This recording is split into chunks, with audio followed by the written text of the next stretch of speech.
사도신경의 5번째 부분이 장사된 지 사흘 만에 죽은 자 가운데서 다시 살아나셨으며 라고 말하는 이 부활과 관련된 부분이죠. 우리는 지난 2번에 걸쳐서 먼저 본디오 빌라도, 그쵸? 우리가 세상에서 제일 많이 욕먹는 사람이라고 했어요. 본디오 빌라도. 그래서 일주일에도 수차례씩 그 이름을 거론하면서 예수님 고난 준 사람, 저 나쁜 놈, 이렇게 우리가 고백하는 그 본디오 빌라도. 그런데 단순히 그 한 사람을 그렇게 욕하는 것만이 아니라 거기는 이 분명한 갈릴리 지역에 총독으로 재임한 기록이 있는 이 본디오 빌라도를 거론함으로써 예수님의 십자가 고난이 역사적 사건이었고 그것이 공식적인 로마의 공식적인 판결이었다는 이 공식적이고 공개적인 그런 재판이었고 판결이었다는 것들을 보게 됩니다.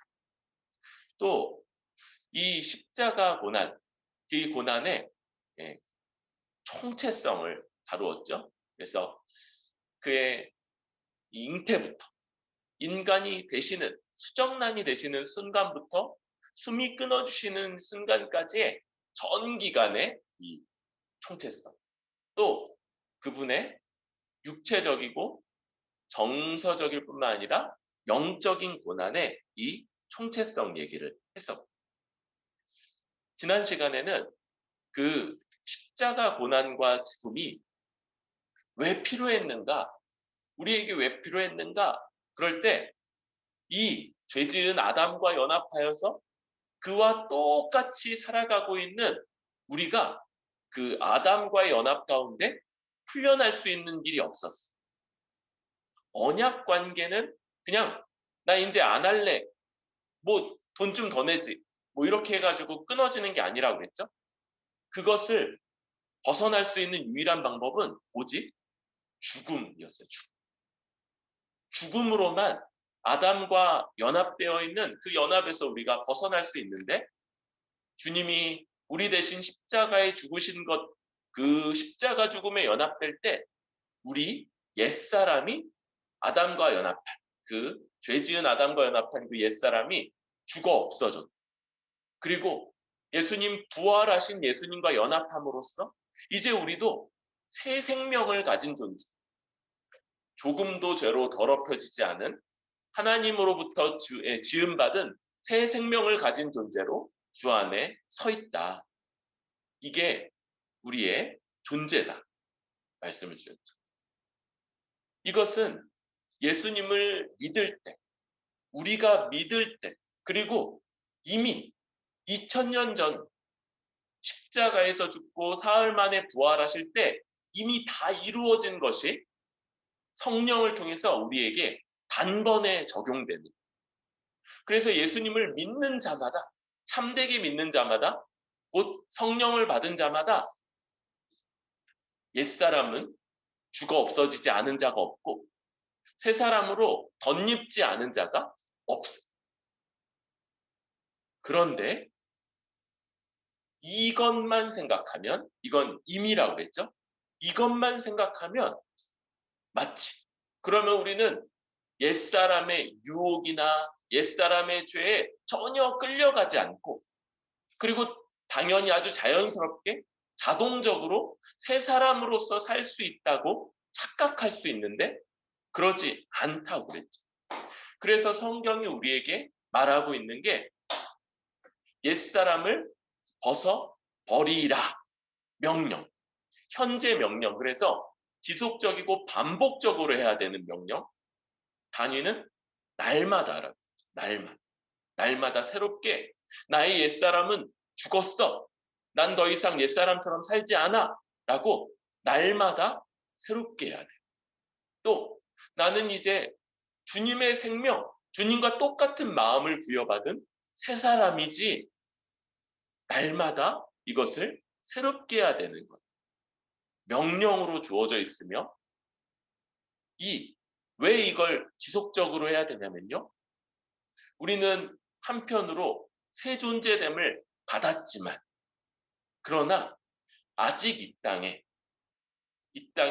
새 나라, 새 땅이 완성되기 전까지는 여전히 유혹과 여러 가지 환경들, 또 우리 안에도 이런 본성들이 끊임없이 되살아나려고 하는 그런 속성이 있기 때문에 우리는 날마다 이 싸움을 지속해야 된다. 그런데 이것은 그렇게 안 되었기 때문에 우리가 해야 된다가 아니라, 만약 주님이 새 존재, 옛사람을 죽고 새 사람 되게 안 해주셨으면 아무 일도 벌어질 수 없습니다. 아무리 죄와 싸우려고 해도 늘 실패만 할 뿐이고 성공하는 사람이 아무도 없을 것이었어요. 그런데 이미 옛사람이 죽고 새 사람이 되었기 때문에 이 새 존재됨의 기초에서 날마다 우리의 수고, 결심, 믿음을 새롭게 함, 노력함이 이 이미 새 존재된 것의 기초에서 이제 가능할 수 있다. 이 임의와 아직, 직설법과 명령법이라는 이 구조를 잘 이해하는 것, 잘 살아내는 것, 그게 거룩한 삶의 비결이라고 할 수 있다. 정말 새 사람다운, 정말 예수님의 십자가를 의지하는 사람다운 삶의 비결이라고 할 수 있습니다. 이제는 십자가를 넘어서요, 이제 부활이에요. 오늘 마가복음 16장 말씀을 같이 읽었는데, 부활을 기록한 첫 번째 기록이라고 그렇게 여겨지는 기록이에요. 여러분, 이 내용이 어떻습니까? 한번 짧게 읽었지만 주인공은 3명의 여성, 특별히 그 중에 7 귀신 들렸던 막달라 마리아가 더 이제 주인공으로 있죠. 이들이 하는 행동도 약간 이렇게 나사가 하나 좀 빠져 있는 것 같은 행동이죠. 또 이들이 보고 놀라고 이런 태도들, 이런 것들이 어찌 보면 왜 저렇게 하나 할 정도로 약간 두서도 없고, 또 당시 이 여성들이 어떤 위치였는가, 이런 것들을 생각할 때 이 기록이 참 사람들에게 어떻게 보여졌을까 하는 그런 생각도 듭니다. 그런데 더 아주 기초부터 오늘 시작하려고 해요. 더 기초부터. 장사한 지 사흘 만에 죽은 자 가운데서 다시 살아나셨다 할 때 제일 기초는 아마 사흘일 거예요. 사흘, 이거 숫자 4, 흘 이렇게 쓰는 경우들 있을지 몰라요. 이 사흘은 놀랍게도 4일이 아닙니다. 그렇죠? 이건 우리식의 이 읽는 법인데 하루, 이틀, 사흘, 나흘이에요. 그러니까 사흘은 숫자로 이 아라비아 숫자로는 3일입니다. 3일. 그래서 사흘 만에는 하루, 이틀, 사흘, 나흘, 여기에 사흘이고 3일이다. 3일째. 3일째인데 우리 또 3일 그러면 하루는 24시간이니까 24 곱하기 3. 약간 계산하기 어려울 수 있지만 72시간 만에 다시 살아나셨는가? 그런데 그것도 아니에요. 72시간에 아주 훨씬 미치지 못하는 24시간 플러스 알파. 근데 사흘, 3일 만에 되살아났다, 이렇게 얘기합니다. 왜 그러냐면요, 유대인들이 하루를 세는 그 기준이 해질녘, 해가 지면 새로운 하루가 시작된다고 그랬죠. 예수님이요, 제 6시, 오후 3시에 숨이 끊어지세요. 정확하게 3시 00분 아니에요. 그냥 그쯤, 오후쯤에. 그때는 시계가 없어요. 그래서 잘 몰라, 정확하게. 그냥 오후 정오는 지나서 오후쯤에 숨이 끊어지셨어요. 그러니까 오후 3시니까 몇 시간 뒤, 뭐 정확하게 몇 시에 해가 졌는지 몰라요. 6시라고 그러면 3시간 뒤, 7시라고 그러면 4시간 뒤쯤에 해가 지면서 이제 다음 날, 그 다음 날은 안식일이죠. 안식일이 시작이 된 거고, 안식일이 시작되면서 아무도 멀리 움직이거나 뭐 일이라고 여겨지는 어떤 것들을 하지 못하게 된 거죠. 그리고 이제 또 그 다음날 저녁 해가 지면서 이제 또 다음 날이 시작이 된 거예요. 그런데 이제 어두워졌으니까 안식일은 끝났지만 어두워졌기 때문에 어디를 가거나 이러기가 어려운 거죠. 그래서 다음날 일찍이 해 뜰 때, 해도 들 때 갔는데 벌써 부활해 계신 거예요. 그러니까 우리는 온전한 하루는 그 예수님 돌아가시고 나서 시작돼서 맞춰진 안식일, 우리 그 검은 안식일이라고도 부르는 그 안식일 하루가 24시간이 있는 거고, 그 앞에 3시간요. 그 다음에 해진 다음에 언제 부활하셨는지 정확하게 모르는 거예요. 그러니까 24시간 더하기 조금 더한 게 우리가 말하는 이 예수님이 죽어 계셨던 시간이고, 이게 사흘 만에 살아나셨다라는 그 내용인 겁니다. 그래서 첫날은 예수님 죽으신 날 한 3시간이 지나고 끝났고, 그 다음날 안식일 하루 24시간 온전히 죽어 계셨고, 그 다음날 새벽 일찍 살아나셨는데 언젠지 몰라요. 언젠지 몰라. 그렇게 지금 사흘 만에 다시 살아나셨다는 얘기가 이렇게 시작이 됩니다. 16장 시작할 때 보면 3명의 여인 이름이 나와요. 막달라 마리아, 야고보의 어머니 마리아, 살로메. 이 3명이 예수께 가서 바르기 위해 향품을 사다 두었다가 안식 후 첫날 매우 일찍이 해도 들 때 그 무덤으로 가고 있는 거예요. 이 3명의 여인은요, 제자들도 도망가 버린 다음에 그때도 예수님이 십자가에서 내려지고 어떤 무덤에 장사 지내지는지를 봤던 사람들인 거죠. 또 당시에는 무덤이라고 할 때 우리는 이제 매장을 많이 생각하잖아요. 땅을 파서 거기 묻는. 그런데 이 지역은 이 지역 특성상 동굴 같은 게 되게 많았어요. 그래서 땅 파지 않고 있는 동굴에다가 시체를 안치하고, 그 다음에 그 입구를 돌 같은 것을 굴려서 막고, 그리고 그 빈틈을 진흙 같은 걸로 메워서 이렇게 봉인하는 그런 방식으로 매장을 했던 거예요. 그러니까 어디 있는지 이 여인들이 봤던 거죠.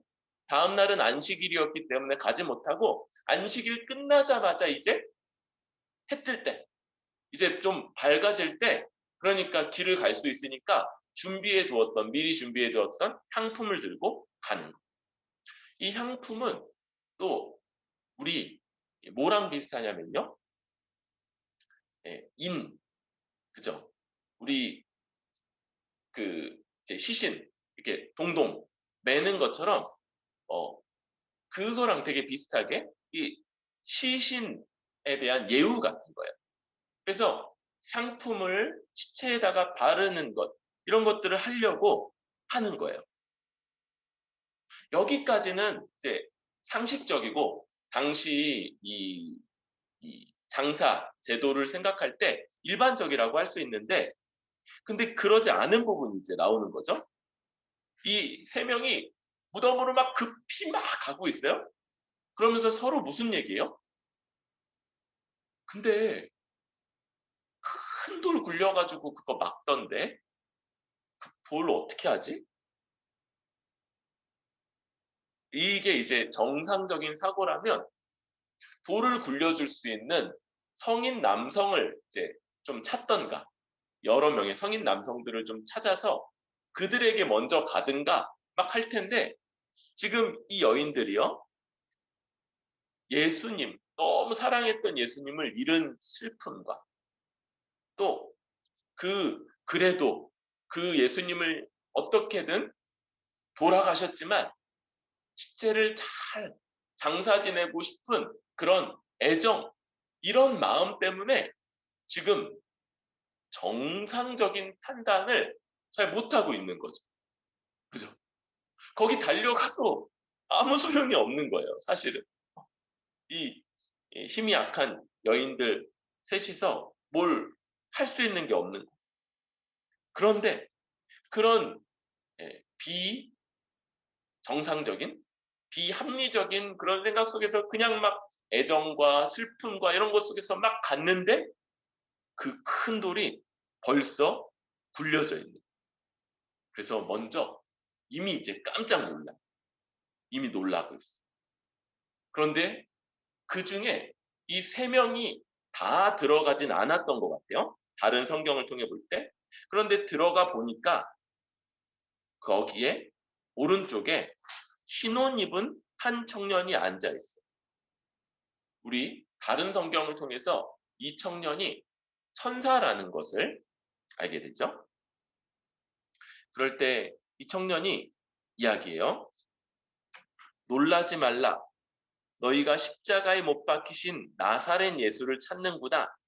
그가 살아나셨고 여기 계시지 아니하니라. 보라, 그를 두었던 곳이니라. 그래서 친절하게 이 천사가 남아서 다 얘기해 주는 거예요. 그는 너희가 찾는 그분 이미 살아나셨다. 봐라. 그 누였던 분 여기 그냥 비어있지 않냐. 그리고 이제 얘기하죠. 7절. 가서 그의 제자들과 베드로에게 이르 예수께서 너희보다 먼저 갈릴리로 가시나니 전에 너희에게 말씀하신 대로 너희가 거기서 배우리라 하라. 하라 이렇게 얘기하죠. 시키는 거예요. 그것도 예수님이 이미 얘기하셨던 대로. 그런데 여인들 어떻게 해요? 두려워하지 말라고 그랬는데 몹시 놀라 떨며 나와 무덤에서 도망하고 무서워서 아무에게 아무 말도 하지 못하며 두려워 떨고 있는 이 여인들 얘기하라고 시켰는데, 그래서 예수님이 이제 9절 직접 나타나셔요. 그런데 그 중에 하필이면 또 누구냐면 막달라 마리아. 어떤 막달라 마리아? 뭐 막 달라고 그러는 그런 마리아가 아니고 7 귀신이 들렸다가, 여러분 7 귀신, 이 뭐 상상이 안 되죠. 귀신이 한 여성의 몸에 7마리가 들어가 가지고 있는, 뭐 이 귀신 한 마리가 들어가 있어도 막 거의 이렇게 그의 인격이 다 어, 어, 인격이 제대로 드러나지 않고 뭐 이 짐승인 양 혹은 미친 사람인 양 막 그러고 다녔을 텐데 7인 거예요. 7. 그런 막달라 마리아에게 먼저 나타나셔서 이제 그제서야 이 막달라 마리아가 제자들을 찾아가요. 제자들 뭐 하고 있냐면요. 슬퍼하면서 울고 막 이러면서 우리 예수님 어떡해 막 그러면서 울고 있는 거예요. 그 사람들에게 가서 이 일을 알렸어요. 저기요 막 그러면서 얘기했겠죠? 11절. 그들은 예수께서 살아나셨다는 것과 마리아에게 보이셨다는 것을 듣고도 믿지 아니하니라. 제자들이 그 얘기 다 들었는데도 안 믿었다. 이게 오늘 우리 말씀이에요. 그러니까 우리도 이 제자들처럼 예수님 부활하셨다는 것을 믿지 맙시다. 뭐 이런 얘기 하려고 그러는 거 아닌 거 알죠? 여러분, 부활을 가장 먼저 기록하고 있는 그 말씀이 오늘 우리가 읽은 이 마가복음 말씀이라고 그랬어요. 그런데 주인공이 3명의 여성, 1명이 이제 더 부각되는데 그 주인공은 7 귀신 들렸던 전적이 있는 여성인 거예요. 여러분, 당시 여성은요, 법정에서 그 발언이 증언으로 인정되지가 않았어요. 여자에게. 뭐, 그 이유는 뭐, 당시가 굉장히 가부장적인 사회라고 했죠. 그래서 여성들이 이 이성적이고 합리적으로 판단할 수 있는 그런 주체로 여겨지지 않았던 거예요. 그런데 이 여인들 정말 그런 거예요. 정말. 지금 예수님을 잃은 슬픔과 그런데 그래도 그 장례라도 그 시신이라도 잘 예우하고자 하는 그 애정이 이들의 어떤 합리적인 판단, 이성 이런 것들을 뛰어넘은 상태예요. 또 이 초자연적인 현상을 맞닥뜨렸을 때 이들이 혼비백산하고 두려워하면서 그렇게 떨고 있는. 더군다나 그 중에 이제 제자들을 찾아가는 여성은 그 중에서도 이미 7 귀신 들렸던 그랬던 여성. 그러니까 그 말이 안 그래도 별로 신빙성 있게 듣지 않는데 거들떠 듣지도 않는, 거들떠 보지도 않는 그런 게 이해가 좀 되는. 여기에 제자들 어때요? 제자들 예수님 돌아가실 때는 두려워가지고 다 떠나더니만 이제 고작 하고 있는 게 이제 돌아가셨다고 막 꺼이꺼이 울고 있는 것. 그래놓고 예수님이 말씀하신 대로 살아나셨다. 이제 너희 만나러 갈릴리로 먼저 가신다. 너희 거기 가면 만날 거다. 이렇게 말하는데 안 믿어. 안 들어. 이게 이 기록이라는 거예요. 여러분, 부활은 굉장히 믿기 어려운 주제. 우리 이제 교회 오래 다니신 분들 믿음이 너무 좋아서 그쵸 예수님 부활하셨죠 이렇게 얘기하는데 부활은요 믿기가 어려울 수 있는 주제. 먼저 제자들이나 처음 목격했던 여인들도 부활을 못 믿었다는 것들을 생각할 때 부활을 믿기는 쉽지 않은 이야기. 그런데 우리는 부활을 믿는 것 이게 일단 어렵다. 어려울 수 있다. 그런데 하나 성경은요. 예수님이 자신이 부활할 거라는 걸 계속 가르치셨다는 것과 또 부활 사실에 대한 기록이 마가복음, 마태복음, 누가복음, 요한복음에 다 나타나고 있다는 성경이 예수님이 부활했다는 것과 그 증인들 증거들을 기록하고 있다는 것. 여러분 우리는요. 예수님의 부활을 보지도 못했고 또 우리가 우리 주변에서 이것 부활하는 일들을 경험하지도 못하기 때문에 먼저 우리는 이 기록을 살필 수밖에 없는데 이 기록은요. 우리가 보시다시피 신빙성 있게 더 신빙성을 가질 수 있도록 조작하거나 창작하거나 그런 것처럼 보여요, 안 보여요? 그러지 않은 거예요. 여러분, 많은 사람들이 이거 제자들이 고쳐 쓰거나 아니면 가짜로 기록했다 이렇게 주장을 하는데, 여러분이 쓰면 이렇게 썼을 것 같아요. 주인공을 당시에 그렇게 비이성적이고 정당한 진술을 할 수 없는 사람들로 여기는 여성들을 앞세웠을 것 같아요. 이 제자들에게 이 얘기를 전달하는 예수님, 부활하신 예수님을 처음 만나는 사람을 일곱 귀신 들렸던 전적이 있는 그런 여인으로 잡았을 것 같아요. 사실 우리가 이 마가복음 본문만 좀 살폈지만 마태, 마가, 누가, 요한이요, 기록하고 있는 이 초점이나 묘사하는 바가 조금씩 달라요.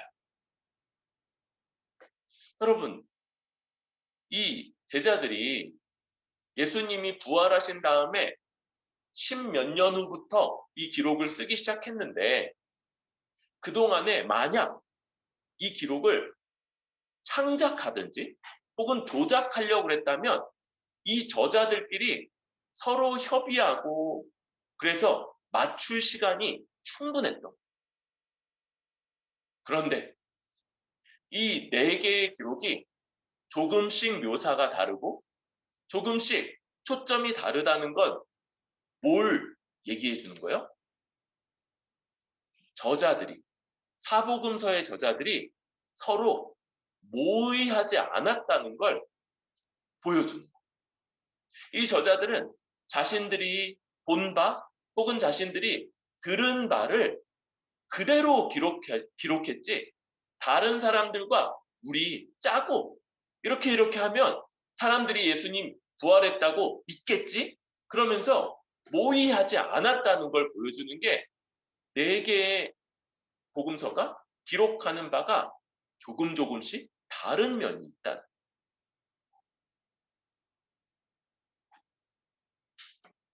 또 마가의 기록에서 만약 그가 창작했다면 이런 식으로 창작하지 않았을 법한 당시의 여성들, 합리적인 증인이나 이성적인 판단의 주체로 여겨지지 않았던 여인들을 앞세우지 않았을 거고요. 더군다나 이제 지금 이 기록이 쓰여질 때, 또 이 기록이 읽혀질 때 예수님이 부활했다는 걸 앞장서서 가르치고 있는 저 제자들, 예수님의 제자들을 본인들도 안 믿고 본인들도 듣지도 않는 그런 사람들로 기록하는 것, 이것까지, 이 내용은요, 과장되거나 창작되거나 여러 사람들이 모의해서 만들어낸 그런 결과가 아니라는 걸 알 수 있는 거예요.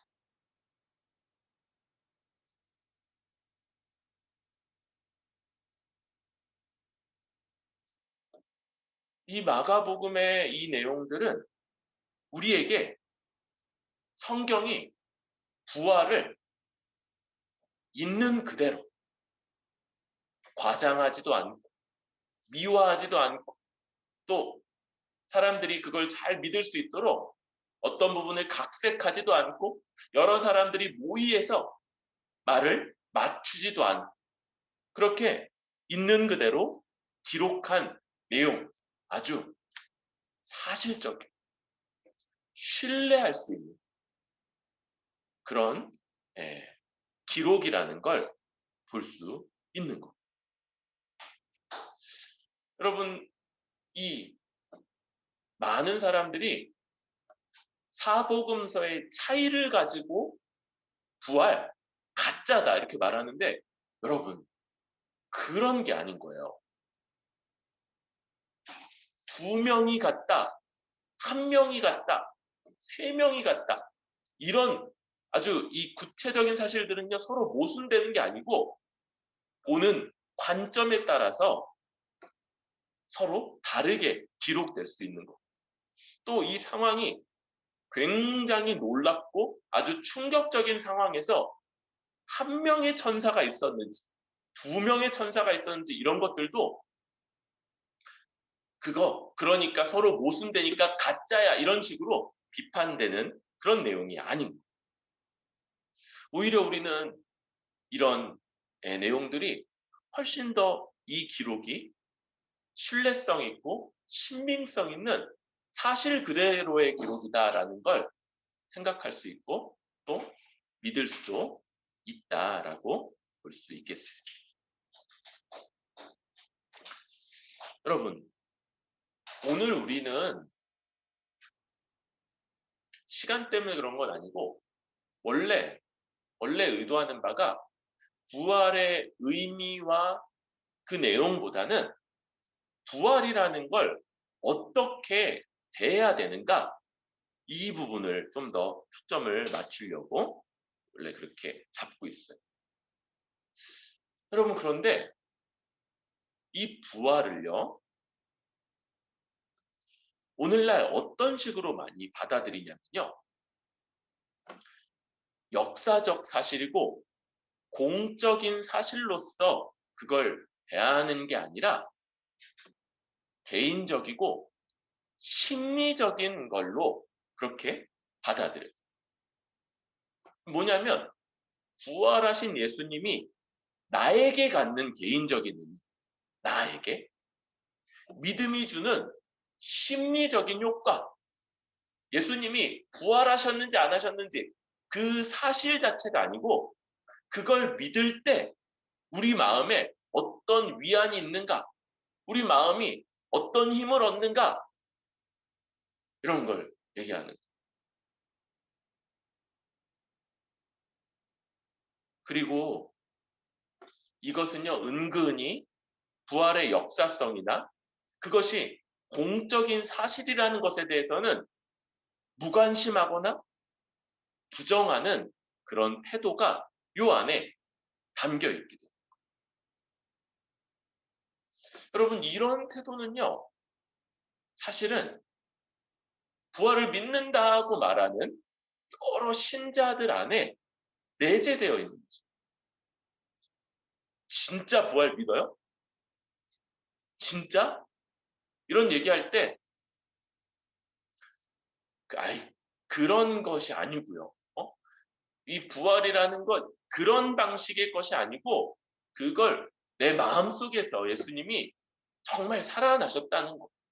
이런 식으로, 예, 공적이고, 또 역사적인 사실에서부터 후퇴해서, 개인적이고 심리적인 위치에 이걸 믿는다고 하는 신자들까지도 두려고 한다. 왜요? 왜 그럴까요? 우리가 부활 같은 것, 더 나아가서 기적이나 이 부활, 기적보다 이제 더 아주 특별한 부활이죠. 이런 것들을 거부하는, 그런 것들을 인정하지 않는 그런 세상 속에 살아가고 있기 때문에 이런 세상이 가지는 관점, 이걸 과학적 세계관이라고 그렇게 얘기해요. 좀 더 얘기한다면 과학주의적 세계관이라고 말할 수 있습니다. 과학주의적 세계관의 기초에서 성경의 초자연적인 것들, 기적들, 이런 건 부정하려는 그런 흐름이 있는 이 과학주의적인 세계관의 기초에서 이 세상, 그렇게 움직이는 세상에 그냥 순응하려고 하니까 거기서 순응을 하고 또 신앙도 어렸을 때부터 믿어왔던 신앙도 지키려고 하니까 어떻게 해요? 사실이나 객관적인 것들은 과학주의적 세계관에 주고 거기서 건들지 않는 건 뭐예요? 내 마음, 내 마음속.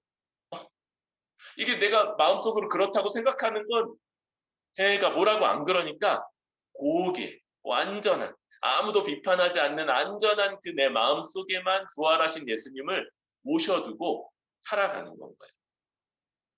그러면서 뭐라고 그러냐면 아니 그거 역사적 사실이 아니라도 믿을 수 있고 또 역사적 사실이 아니라도 믿는 게 아주 의미가 커.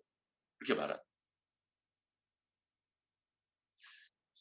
부활이 아주 오랫동안 믿어져 왔잖아요. 그런데 뭐라고 그러는 거냐면 이 초대 기독교인들의 경험 속에 있는 어떤 실제 혹은 당시 사람들에게 영향을 끼쳤던 신앙 고백이라고 이렇게 주장을 하는 거예요. 뭐냐면 그들이 부활하신 예수님을 만났다고 얘기하는데 만나긴 만났는데 언제? 아주 열심히 기도하는 가운데 약간 몽환적인 상태, 정상적인 사고와 어떤 합리적인 판단 속에서가 아니고 아주 막 기도 뜨겁게 하고 막 그러는 가운데 긴가민가 싶은 그런 속에서 예수님을 만났던 경험 혹은 실제가 아닌데 아니 실제가 맞고 틀리고 이런 걸 따지지 않고 교회가 그렇다고 여기는 그 신앙 고백 그것이 그들에게 영향이 있었다. 그러니까 역사적 사실이 아니라도 믿을 수 있다. 그리고 이거 우리에게 적용하는 거예요. 믿음 안에서 우리 마음속에서 부활하신 예수님을 만난다면 그게 그리스도의 부활이다. 그거면 충분하다. 여러분 이건요. 교묘한 방식. 부활을 담대하게 저는 부활이 사실이라고 믿어요 라고 말하면 쏟아질 게 아주 분명한 지탄. 야, 너는 어떻게 그런 정말 그렇게 안 봤는데 누구누구 씨 정말 그렇게 안 봤는데 아주 괜찮고 이성적이고 합리적인 사람으로 봤는데 그런 미신에 빠져 있어요? 이런 얘기를 걱정하는. 그러니까 이런 비판은 피하고 그 의미, 그렇게 믿는 그 의미만으로도 영적 교훈이 충분히 있을 수 있다. 이렇게 주장하는 거예요. 먼저 우리 이 과학주의적인 세계관 이걸 한번 좀 살펴봐야 돼요. 여러분 이 과학주의 무슨 주의 그럴 때 과학하고 과학주의를 좀 분리할 수 있어야 돼요. 여러분 과학은요 되게 좋은 거예요. 그렇죠? 사실 우리가 이렇게 여기 있을 수 있는 것도 얼마 전에 우리 다 맞았던 이 과학의 발전 가운데 이 있었던 코로나 백신 이런 것들 맞았으니까 우리가 이렇게 코로나도 이렇게 대부분 알았지만 가볍게 앓고 넘어가고 또 아직 걸리지 않은 사람들도 그래 그럴 거라고 생각하니까 이제 그렇게 할 수 있는 거죠. 이런 게 이제 과학이죠. 그리고 우리 삶에 굉장히 많은 것들에 과학의 도움을 받고 있어요. 그런데 요 과학하고 과학주의는요 구분을 해야 되는 거예요. 과학주의는 뭐냐면 과학적인 방식들로 증명되는 것들만 실제한다. 예, 뭐가 있어요? 귀신. 과학적으로 귀신이 있다 없다가 증명이 됐어요? 안 되죠. 안 됐어요. 더 하나님 계시다 이거 과학적으로 증명이 됐어요? 안 됐죠. 과학적으로 증명할 수 있는 것만 실제한다.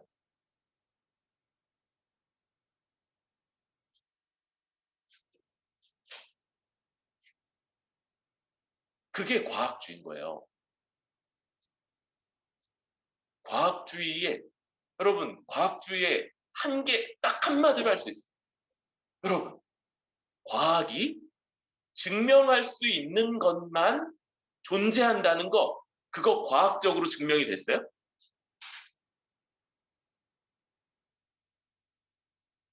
아니에요. 이게 뭐냐면 일종의 경험주의의 일종인 건데 우리가 경험한 것들만 사실이라는 거예요. 그런데 문제는 뭐냐면 세상에 있는 모든 것을 다 경험할 수 있는 사람이 있어요? 어떤 사람도 그러지 못하는 거예요. 그 대표적인 예 있죠. 그 백조. 백조는 하얗다. 이게 백조니까 뭐 영어로 화이트 벌드 아니겠죠? 뭐 아무튼 뭐 근데 이 검은 백조가 발견되기 전까지 이게 다 사실인 줄 알았던 거야. 근데 실제로 검은 백조가 있다는 게 발견이 되면서 백조가 다 하얗지가 않네. 이게 발견이 된 거야.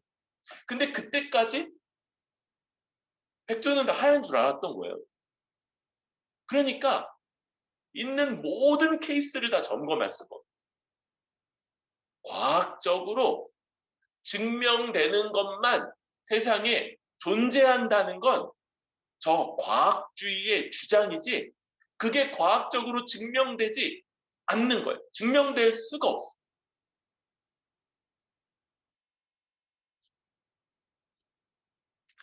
그래서 여러분 오히려 이 얘기는요. 이 과학주의의 세계관이 과학적으로 증명되는 것만 세상에 존재한다. 그것만이 실제한다. 이게 증명될 수 있는 성질의 것이 아니다라는 걸 생각할 때 이게 뭐냐면 증명되지 않는 것을 그것도 전제하고 있는 과학적으로 증명할 수 없는 걸 전제하고 있는 게 이 과학주의적인 세계관인 거예요. 근데 이게 문제는 뭔가요? 우리가 살아가는 이 시대 대다수의 사람들이 받아들이고 있고 우리도 여기에 굉장히 많은 영향을 받고 살아가고 있는 그리고 상당히 많은 경우에 얘가 맞기도 하는 거예요. 그렇죠? 경험주의가 극단적인 경우에는 오류를 발생하는데 반드시 오류를 발생할 수밖에 없는데 근데 대다수의 경우 99%, 99.87%뭐 이렇게는 맞는 거예요. 그러니까 우리가 일상적으로 경험하는 것들에 기초해서 우리도 살아가잖아요. 음.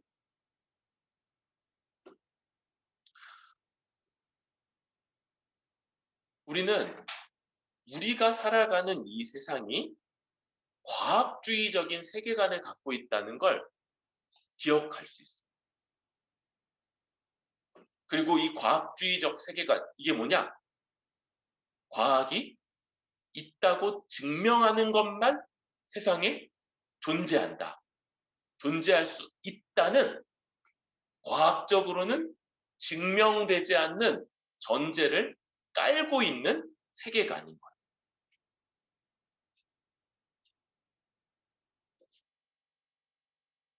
그리고 여기서 문제가 발생을 하는데요.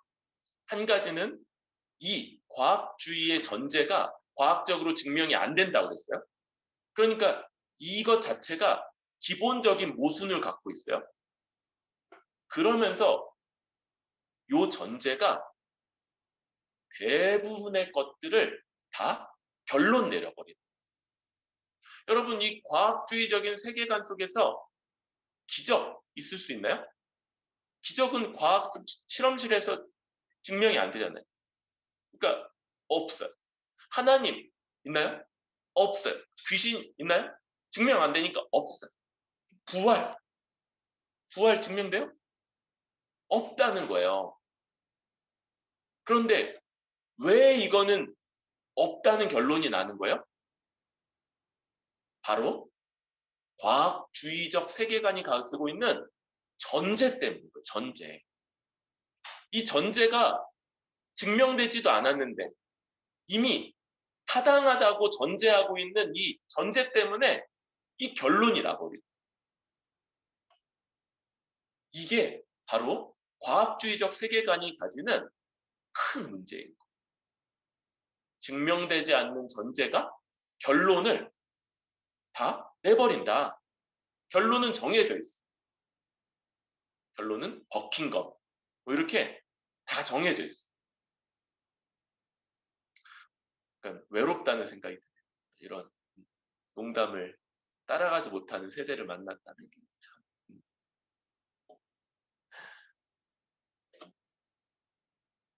이 전제가 결론을 가지고 있는 세상이다라는 거예요. 그래서 우리는 이 신자로서 먼저 우리가 과학주의적인 세계관 속에 살아가고 있고 이것을 비판하고 또 여기에 저항할 수 있어야 될 거예요.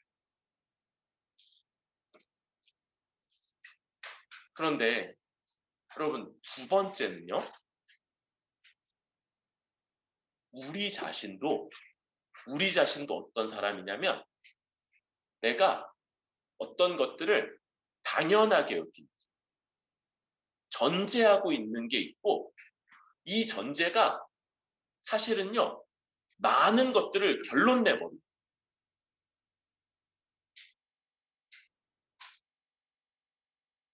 그런데 이 전제는요. 말 그대로 전제예요. 때로는 내가 그런 것들을 깔고 있다는 것조차 인식을 잘 못해. 그냥 나는 그게 너무 당연한 거야. 내가 지금까지 그거에 따라서 살아왔고 그러니까 그건 너무 당연해서 나는 내가 그런 전제를 가지고 있다는 것조차 인식을 못할 만큼이나 나에게 당연하고 익숙하고 아주 뼈저리게 박혀있는 것들이 우리에게 있다. 그리고 우리가 가지고 있는 과학주의적이지 않는다 할지라도 우리가 가지고 있는 전제는 언제나 죄성, 그리고 우리가 살아온 이 시대의 영향 가운데 있는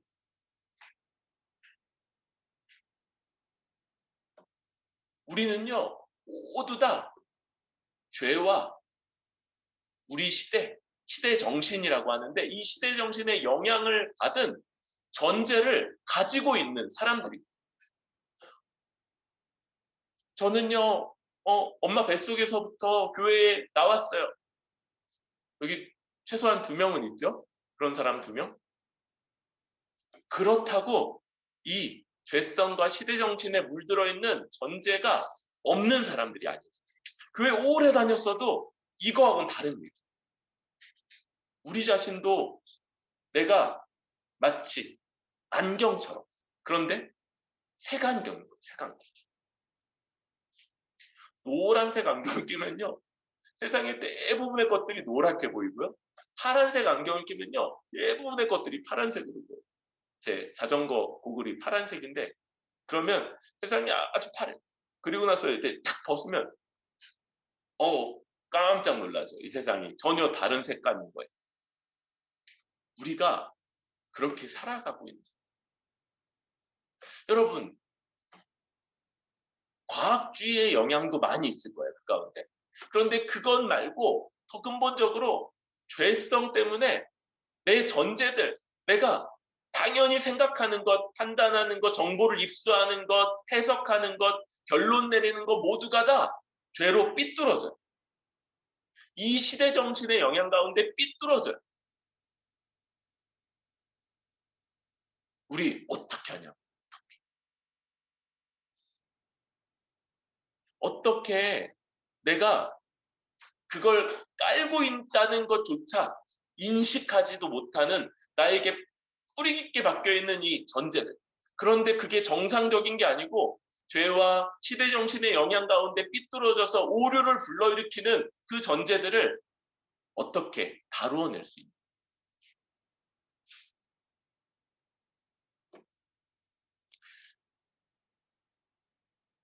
결론을 얘기하자면 여러분 우리에게 정확무오한 한 가지가 있는 것.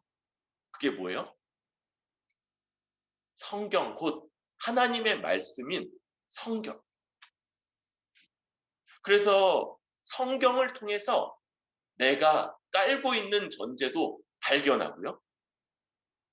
또 내가 깔고 있는 전제의 죄성과 시대 정신에 오염돼 있음을 인식하기도 하고 그리고 그걸 변화시켜 가기도 합니다.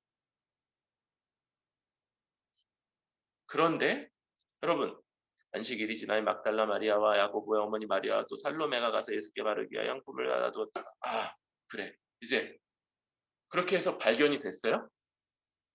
여러분, 그런 식으로 발견되는 게 아니에요. 말씀을 두고 진지하게 보는, 깊이 생각해요. 대충 이렇게 눈을 뜨시 쑥 훑어 읽어도 무슨 내용인지 알고 대충 뭐 얘기하는지 알아요. 그런 식으로 그 말씀이 우리가 깔고 있는 전제를 발견하고 그 왜곡됨, 그걸 변화시킨다고요? 그럼 불가능. 말씀이요. 여러분, 언제 이런 일이 벌어지냐면 말씀이요. 나를 혼내는 것을 깨달을.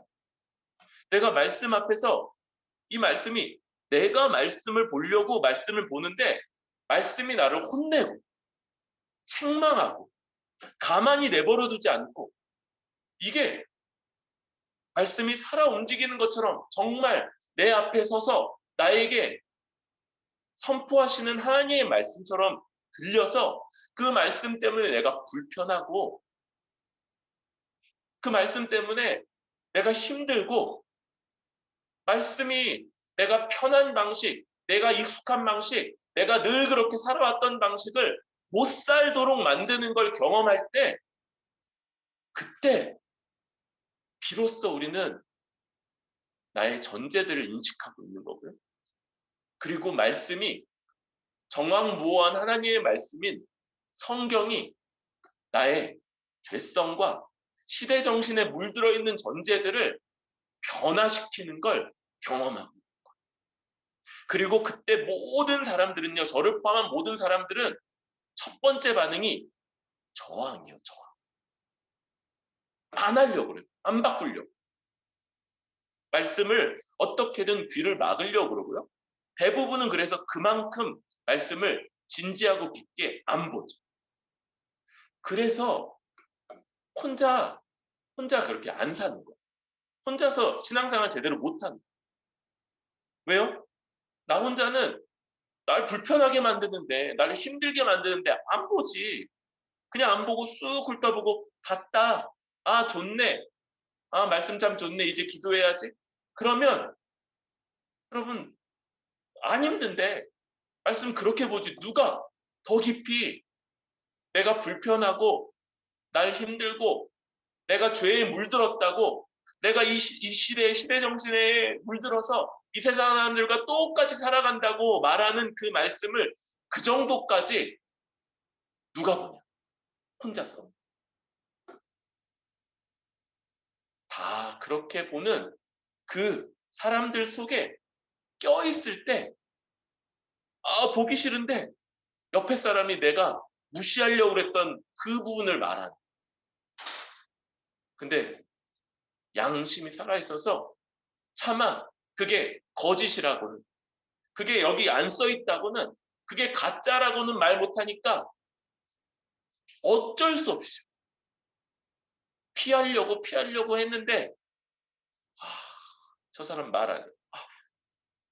그러면서 그 말씀의 책망을 듣고 그 말씀 때문에 주 앞에 더 나아가게 되고 그런 방식으로 죄성과 시대정신에 물들어 있는 내가 조금이나마 거기서 벗어나게 돼요.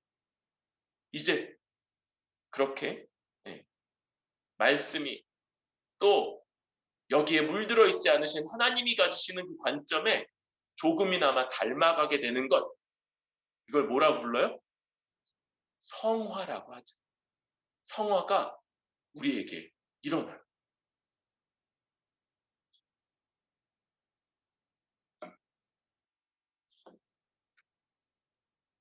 여러분, 이 과정을 거쳐야 됩니다. 우리 자신이 죄성과 시대정신에 물들어 있는 색안경을 보고 모든 것을 보고 있는 사람이라는 걸 분명하게 인식해요. 그리고 우리 그냥 그 찬송만이 아니고 똑바로 보고 싶어요. 정말 진짜 이 세상과 진짜 하나님 나라와 진짜 구원을 좀 보기를 원해요. 소망하고 갈망하고, 그리고 그걸 우리에게 허락할 수 있는 유일한 것, 이 세상에 유일하게 정확무한 하나님의 말씀인 성경을 우리가 합당하게 대하는 방식으로 이 말씀이 우리를 새롭게 할 것을 기대하고 소망하면서 말씀을 대해야 할 겁니다. 부활은요, 그런 영역에 있는 거예요. 부활은 역사적 사실이고 법정에서 점검받은 사실입니다. 부활을 얘기했던 사도들의 이 발언은 그냥 심리 상담 속에서 그게 사실인지 아닌지 따지지 말고 네 마음에 위로가 된다면 받아들여, 이런 식으로 말했던 사람들이 아니고, 너 죽을래? 아니면 네가 했던 부활에 대한 사실을 취소할래? 여기서 저는 이것을 취소할 수 없습니다. 제가 봤던 이 사실을 부정할 수 없습니다라고 말하고 죽음을 택했던 그런 사도들의 말, 그 위치에 이 부활이라는 게 놓여 있다는 걸 여기시기 바랍니다. 그리고 우리 자신이 부활을 이 분명한 역사적 사실에서 자꾸 개인적이고 심리적인 위치로 옮기고자 할 때, 나도 이 시대의 시대 정신에 아주 오염돼 있는 그런 사람이구나, 아주 지금 심히 왜곡돼 있구나, 죄가 내 안에서도 지금 온전히 예수님을 예수님으로, 부활을 부활로, 죄를 죄로, 구원을 구원으로 말하지 못하고 보지 못하게 만드는구나 라는 걸 인식해야 되는 그런 것이죠. 그리고 우리는 우리 앞에 이 부활을 말했던 사도들에서 한 걸음도 벗어나서 부활을 말할 수 없다는 걸 생각해요. 여러분, 우리 사도들은 법정에서 이 부활을 얘기하고요. 더러는 목이 잘리고요.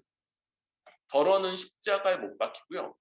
더러는 콜로세움에 던져져서 맹수들이 잡아먹히고 그걸 사람들이 열광하면서 구경하는 구경거리가 되고요. 더러는 몸에 이 기름 같은 게 발라져서 이제 그래서 화형당하기도 했어요.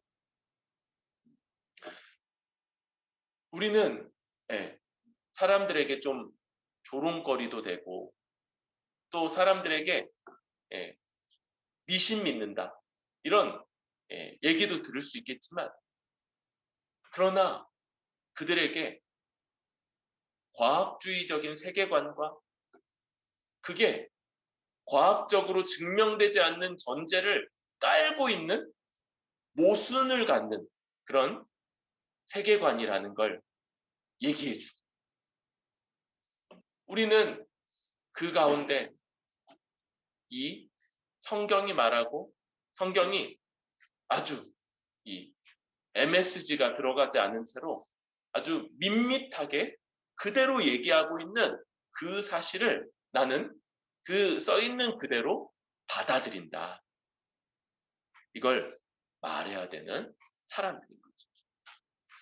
다음 시간에는 이 의미와 이것이 우리에게 미치는 영향을 더 이야기하겠지만, 먼저 우리는 나에게, 내 마음속에 살아계시는 주님이 아니라 역사적으로 살아나셔서 지금도 공적으로 눈에 보이지 않음에도 불구하고, 우리 눈으로 볼 수 없음에도 불구하고 분명하게 육체를 가지고 살아계시는 그 예수님, 그 예수님을 말하.